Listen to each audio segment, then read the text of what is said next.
व्रतपुर महिमा कयो न जाय, कदि मुख से सहस्त्र कल्प गाय। वृषसुत तणि मुख्य गादि जा छे, त्रिभुवन तत्व अनेक तीर्थ त्या छे। बोलो स्वामीनारायण भगवाननी, लक्ष्मी नारायण देवनी, नरनारायण देवनी, घनश्याम महाराजनी। परात्पर इष्टदेव भगवान स्वामीनारायण जे धांगध्रा धाम ने धींगा संतो आ धाम ने मळ्या छे एवुं पवित्र धांगध्रा धाम। एमां साधु गुणे संपन्न खूब सरल व्यक्तित्व, बधाना हृदय ने हा पड़े एवा वंदनीय आ महोत्सवना प्रेरक, आयोजक, वक्ता पूज्यपाद रामकृष्ण स्वामी, पूज्य मोहन स्वामी, पूज्य हरिप्रिय स्वामी, पूज्य सत्यप्रसाद स्वामी, न्यालकरण स्वामी, नारायण स्वरूप स्वामी वगैरह तमाम संतो और श्रीजी महाराजना सौ भक्तों ने भावथी जय स्वामीनारायण। अपने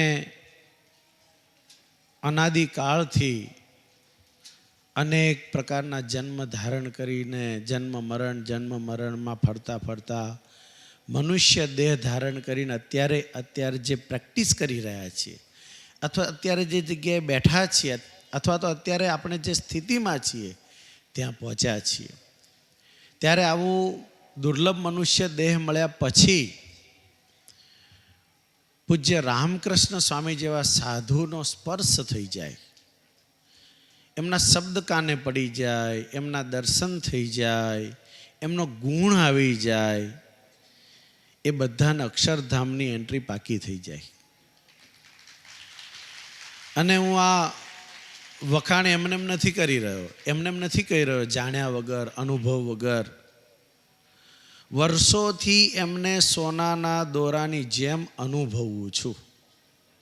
मने घणी वखत आ 1200 विद्यार्थीओ 1300 भणे छे, एमने जोईने विचार आया करे कि आ जीवोनुं केवुं मोटुं पुण्य हशे कि ए तो गमे त्यां भणवा मळी जवानुं हतुं, गमे त्यां भणी शकत, भण्या होत तो नौकरी धंधो व्यापार ए तो बधुं करवानुं ज छे। पण पूज्य रामकृष्ण स्वामी अने एमनुं संत मंडळ एमनो जे योग आ विद्यार्थीओने थई रह्यो छे ए योग एमनुं आलोक ने परलोक बंने सुधारनारो थई गयो छे। एटले आवा महोत्सवो ए समाजनुं रूपांतरण करवा माटेना छे, समाजनुं रूपांतरण, जीवोनुं रूपांतरण करवा माटेना छे।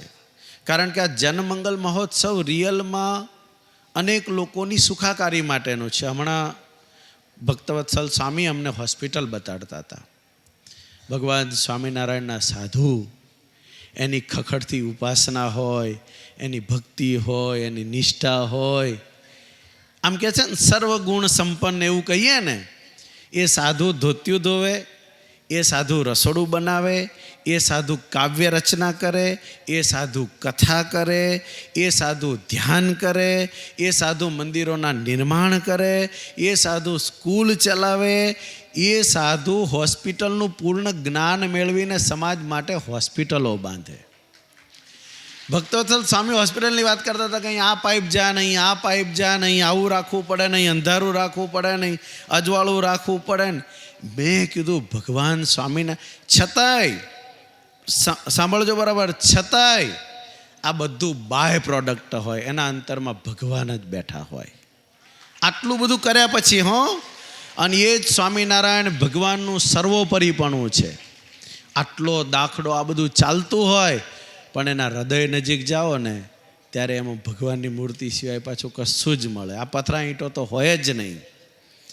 આ ઊંચાઈ ભગવાન સ્વામિનારાયણની, એના સંતોની, એટલે એવું કહે છે કે ભગવાન સ્વામિનારાયણનું બીજ જ એટલું મોટું છે, એટલું મોટું બીજ છે, અને 20 કોષનો આ પ્રવાહ ચાલી રહ્યો છે. જગત કલ્યાણ માટે સાધુઓ દાખલો કરે છે.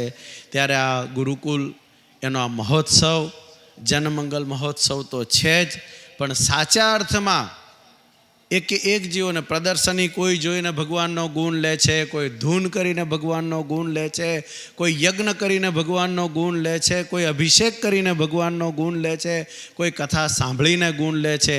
કચ્છથી માંડી અને સુરત લગીન હાઈવે ઉપર જઈએ કે નાના નાના ગામડાઓમાં જઈએ, જેટલા બોર્ડ દેખાય, હોર્ડિંગ્સ દેખાય, એ સ્વામિનારાયણ ભગવાનના ઉત્સવો ના જ હોય છે.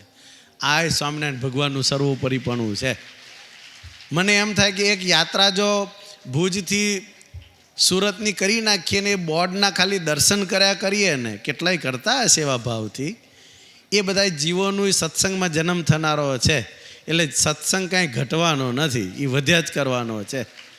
ભગવાન સ્વામિનારાયણ સર્વનું મંગળ વિસ્તારે. પૂજ્ય રામકૃષ્ણ સ્વામી જેવા મહાસમર્થ પુરુષ કે જેમની આંખ કોઈ પણ હરિભગત માટે કે કોઈ પણ જીવ માટે એનું કલ્યાણ કેમ થાય, અખંડ એ જ વિચાર સ્વામીના હૃદયમાં હોય છે. આવા મહાપુરુષનો યોગ આપણને બધાને થયો છે.